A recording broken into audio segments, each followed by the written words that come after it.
The International Association for Near-Death Studies presents NDE Radio, a weekly exploration of near-death experiences and similar encounters with the other side. Now, here's your host, Lee Witting. Are people who are convinced by their religion that past lives aren't possible rendered unable to remember past lives under hypnosis? Or do they never experience reincarnation in the first place?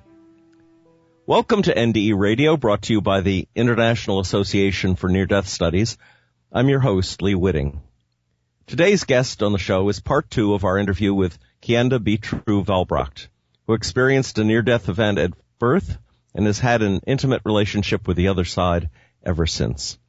If you missed part 1 of the interview, I'd suggest you listen to it on our website at nderadio.org. Kienda is a clinical hypnotherapist and the author of the book Lucid Death, Conscious Journeys Beyond the Threshold, which examines past life memories through the context of various religions. Kienda, welcome back to NDE Radio. Thank you, Lee. Thank you. Good to have you back. Kienda, one of the things we never covered in last week's interview was the topic central to your book, namely hypnotic regression to past lives. So please tell us about that aspect of your work and what you've learned from it. Yes, thank you. Yeah, we did get sort of far afield in many different ways, but to understand death, it takes a little bit of understanding what life is and how it's all created. So, and how, well, not it, but a human being is created in terms of the physical part of us, the etheric part, the energy life force part of us, the astral part, which is our emotional part, and the consciousness that can say, I, and be aware of all these various facets of ourselves and of the outer world around us. So, as we have those different aspects, and we are born physically, and then these various aspects grow and develop and mature in the 7-year stages, when we come to death, and we in a sense have if life has been long and we've matured, we go through the ripeness of age, and then in a certain way we return as children again. We go back. Many people have referred to old age as the second childhood. And in a way, then, we are born back into the spiritual world at death. The physical body is laid aside, and the etheric and the astral and the ego I, or the consciousness, now journey out into the realms and the dimensions and the vibrational areas of their original being. And the first to be dissolved and resolved is the etheric body. As I mentioned last time, it goes into levity, which means that it expands out into the etheric body of the earth. And then, as that is finished within 3 days, if one has lived to be a ripe old age, it is now resolved, the etheric body is resolved, and now the astral body and the ego I continue to expand outward. For we are indeed cosmic beings who have precipitated and come down to earth, and in the spiritual realms beyond death, we return to those homes, in a sense. So the astral body, the emotional body, is the body of feelings, and it's also the body of the stars. That's what astral means. So then there's an astral resolution, which takes approximately a third of the lifetime, in which it's called, in the Hindu traditions, it's called the Kama Loka, which is the resolution of all the desires and the feelings and the emotions that we had on earth. And at that time, we replay our life backwards, but we replay it not from what we did, but how it felt to receive what we did in life. So if in life we've been kind and gentle and our touch has brought pleasure and joy, that's what we receive. If, on the other hand, we've been harsh and brusque and unkind, we will receive what we gave, what it felt like for others to receive our actions and our interactions. that way, heaven and hell is not an arbitrary thing. It is actually returned to us at our own hand. And when So that period... yes?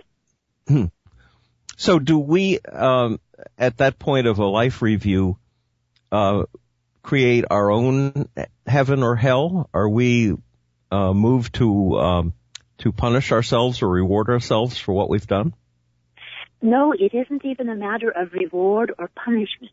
What it is, it's a simple matter of the karmic response. What we did in life, we now receive in death. So it's not a punishment, but it is the simple, logical, sequential response of what other people felt as we, either, as I say, related kindly, if our touch brought joy and happiness, if we, did those things, or if on the other hand we were brusque and hurt people and didn't care, not only physically but like emotionally. If we spew out things in anger, we then in death, as the replay, as the life review goes on, we feel what it felt like to have that anger spewed upon them. And so it's not punishment or reward, it is logical consequence of only what we have done. It is only commensurate to what we have done in life. I'm wondering, is it balanced out at that point? Is it balanced out after we have died and proceed into our next life? Or is our next life reflective of a built-up karma that we've gained from the previous life? It is that, because now in this period which would be Kamaloka, and we do this long life review. It's not just the briefest flash which happens at the etheric resolution, but now it's the astral resolution, and it takes a good long time, a third of the life that we have lived. We learn many things. We learn, I certainly don't want to do that very much next time, or that was beautiful. How good that felt. I would love more of that. I would love to give. I would love to receive more of those things. And so we begin to make new resolutions for our next lifetime. And after that period of time, when that aspect of the emotional aspect has been resolved and the real personal aspects have been perceived by ourselves and decisions possibly made about what we would do better and not so much of next time, we then continue to move outward. And now we move out into what is called, again in Hindu parlance, would be Devachan, which is the heavenly world. And there are, if one remembers, say, Dante's Paradiso, there were 12 layers in his perception of the spiritual world. In this case, there are many, but they're divided into lower and upper. So in the lower Devachan, in a sense, our souls are now expanding out into the cosmos. And so we go through the planetary spheres. And as we go through the planets, basically now what we leave is the distilled wisdom and the distilled difficulties or challenges that we were not able to overcome in the past life. And so as we pass through the life in Venus, we leave, the quality of our love. We leave, and in the hypnotherapy sessions, as people traveled through these various spheres, they were expressed as metaphors, such as in the Venus sphere, one person was in warm pink baths, and people felt relaxed, and there was a great deal of, it was just like being enveloped in warm, loving experiences, seen as a bath. And that person then saw that there were other baths, and other people were in different warmths. And not too far away, there was a bath in which the people were cold and uncomfortable, and they were grumpy, and they were angry with one another, and they did not enjoy it at all. And they just wanted to go back to Earth. They didn't want to be there. And so some of the people came from the warm baths over to the others and said, well, come and join us. There's room for you. But when they came and they put their finger in, the water was scalding hot and they could not bear that.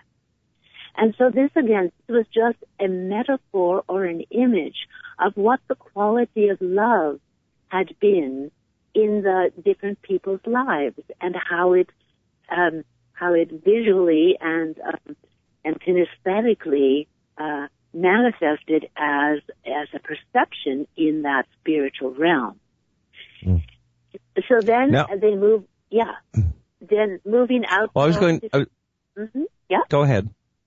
I was just going to say, so moving out through the planets, you leave the quality, like in Mars, you would leave either your courage or your cowardice, and out through into basically the heart of God, in which we are truly all one, in that beautiful place where actually the individuality is just to the tiniest spark of the God divine self.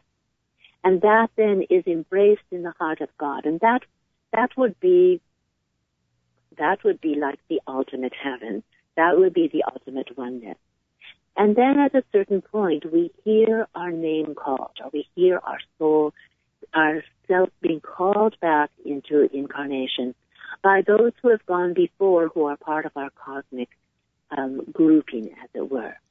And as we come back then from that heart of the center of the galaxy, or the heart of God, we come back through, and as we come to the planets, this time now we have been gifted what we have done well. We are now gifted with those innate abilities. Like some people have a musical ear and can actually play instruments with great ease and facility. Others simply do not have that as a gift. They have other things. And so as we come back, we basically almost collect from the planetary spheres, as we're coming closer to Earth, our gifts and abilities, and also the challenges that have been created in the next lifetime that we can now overcome and win this challenge as a gift. And so in a way, astrology itself is not simply an old superstition that somebody made up in some past age. It actually, in the ancient times, they could see the divine beings who were there. And they could see the nature of what the qualities that they furthered in our lives. Therefore, actually, when you do come down through the planetary spheres, and then we wait in the Kamaloka area again, connecting with all our family and our friends, making deals and agreeing, okay, I'll help you with this one in this next lifetime. If the one after that, you give me a little extra, and we'll do this. And so we bring our karma with us as the gifts that we have now, innate gifts in our abilities, and as the challenges that we will face. And so actually it can be charted in the astrological chart. If there are trines and sextiles, those are gifts which we come. Those are positive things we bring. If there are squares and oppositions, those are the challenges that we need to face in this lifetime in order to mature, bring back the transformation into a positive attitude, a positive action, and a positive aspect. Okay, now, here is my question. Okay. When we are born, we do not naturally remember the experiences and the lessons that we learned in our past life. In other words, we are supposedly starting out with our karma, but no understanding of our karma, or no intrinsic, at least a memory knowledge of our karma. But on the other hand, when you take someone back through hypnotherapy, we can recall parts of our karma. Now, why is it hidden but available to us through this other technique that most people never go through? And how are we supposed to progress if we don't have a memory of where we've been before? If we don't have the memory of where we've been before, life itself is now the initiating principle. Life itself will bring us those experiences that will perhaps not resuscitate the memory through like a deja vu, although many people have those. These kind of little echoes of something that you can't place in this life, but an echo of something deep within you, called deja vu, pretty simply. And what that is a memory that the subconscious content of this particular experience is being, this is what is being called up to be worked upon now. So, although we don't have the memory, because we will have the memories in time. The concept lucid death is that we can remember, we just don't at this time. But that this is a actual faculty that each human being will be developing over time.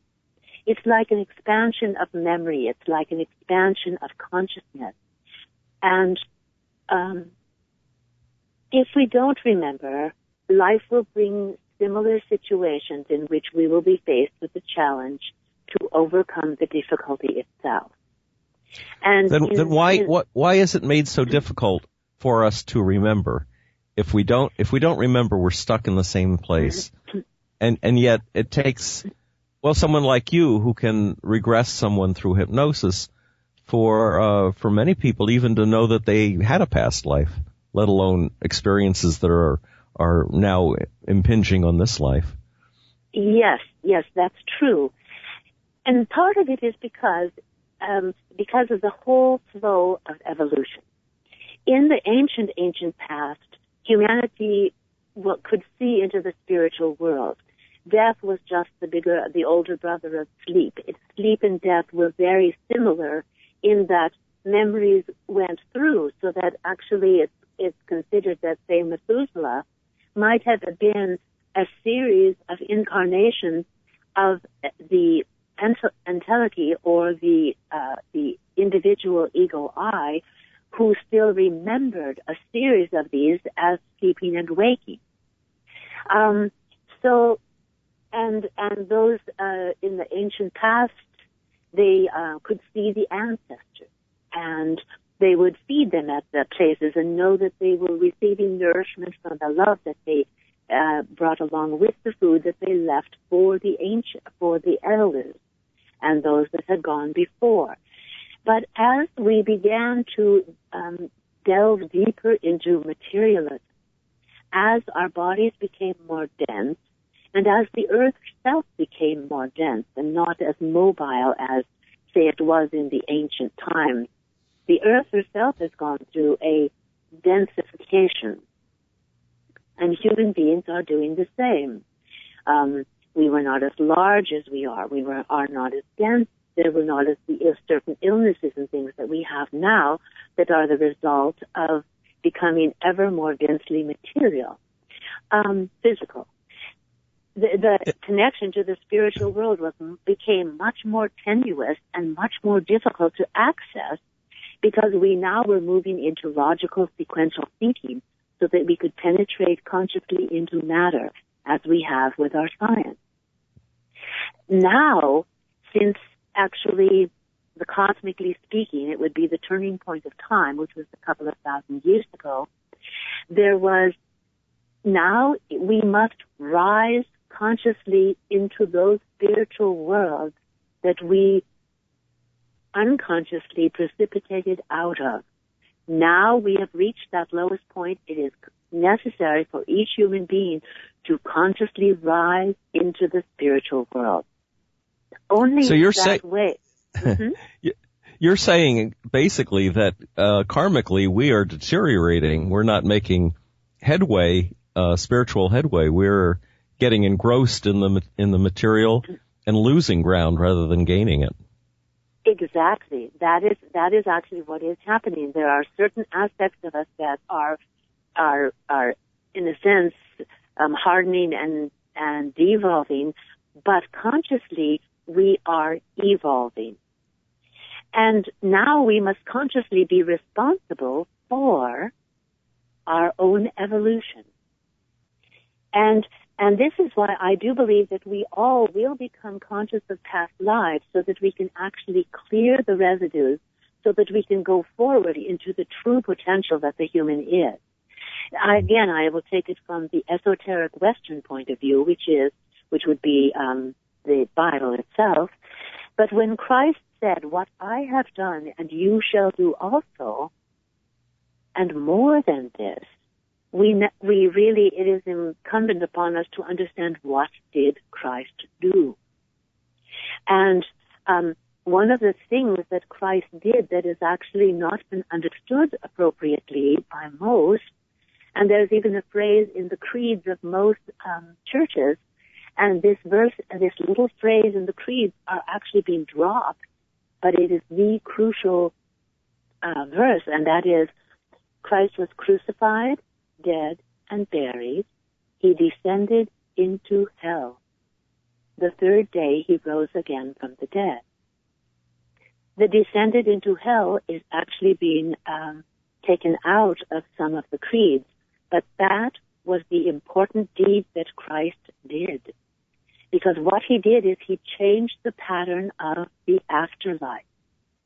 This would be a little too long to go into, but actually it's the cosmic reality of what the results of death were and how they needed, as I said last time, it was a gift from God and Christ and the good angels that we should be able to reincarnate so that we can actually, over a period of time, be out of the effects of the fall, because the effects of the fall only function on Earth.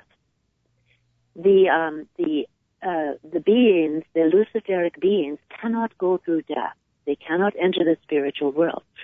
So when humanity dies, our higher members are free of the influence of the Lucifer and the fall, and free to learn the lessons of the life in the spiritual world. But when we come back, we reconnect with that spiritual being, that our Luciferic imp, as it were, and our angel, our guardian angel, when we reincarnate. And so we go back and we die again so that we can now learn the lessons of that lifetime, and we can make it our spiritual gift, our spiritual heritage, our spiritual entity. As we do that over and... Mm-hmm. I was going to say perhaps one of the things that Christ did for us as well is to free us from our karma so that we would not have to necessarily reincarnate. That, not necessarily. What he did is, and it was prophesied in the Old Testament as well, that there will come the Lamb of God, and I think who was it who said, "Behold the Lamb of God, who taketh away the sins of the world." Yes. The sins of the world are not our personal karma. That's our responsibility. The sins of the world is the collateral damage which ripples out from our individual acts. And this is what has happened to death, and this is why the deed of Christ at the mystery of Golgotha, that was actually one of the key aspects. So back in the ancient times, where karma was fresh, and say I will kill you in one lifetime, next lifetime you can kill me, okay, we've balanced out our personal karma.